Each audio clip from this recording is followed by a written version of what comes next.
جو احادیث کے اندر اذکار آئے ہیں، دعائیں آئی ہیں، ان دعاؤں اور اذکار پر اعتماد کرنا چاہیے۔ خود گھڑ گھڑ کے اور بناوٹی خوابیں اور اس طرح کی باتیں کہ اللہ کے رسول آئے اور انہوں نے یہ کہا خواب میں کہ یہ پڑھو، اللہ کے رسول کے پاس تو اللہ عز و جلال کی کوئی وحی اس وقت نہیں آئی۔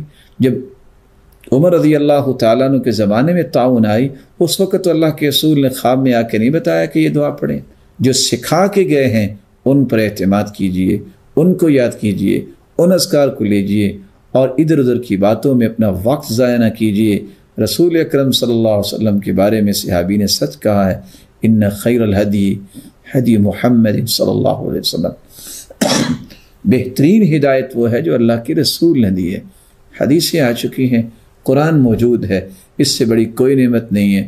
کوئی کچھ خواب کی بات کرتا ہے، کوئی کچھ خواب کی بات کرتا ہے، یہ خواب صحابہ کو پہلے آنی چاہیے تھی کہ اللہ کے رسول ان کو آ کے بتاتے، عبداللہ بن زبیر کو بتاتے، اور سیدنا انس جو اس طاعون کی بیماری میں شہید ہو گئے ان کو بتاتے، اور کتنے ایسے طاعون کی کتابیں لکھنے والے جو ہیں ان کو بھی طاعون کی بیماری لگی اور وہ فوت ہو گئے۔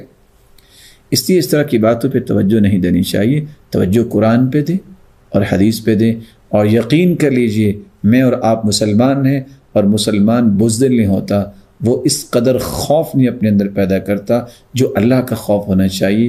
اسے موت کا اور بیماری کا خوف نہیں ہوتا، اس کا یقین ہوتا ہے اللہ پر کہ میرا رب میری حفاظت کرے گا۔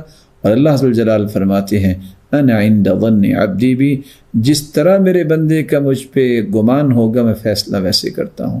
اے اللہ ہمیں یقین ہے کہ تو ہم سب کی حفاظت فرمائے گا، اور تو حفاظت فرما میرے مالک، ہر ایک کی حفاظت فرما، اور جو بیمار بھی ہیں ان کو تو صحت و عافیت سے نواز۔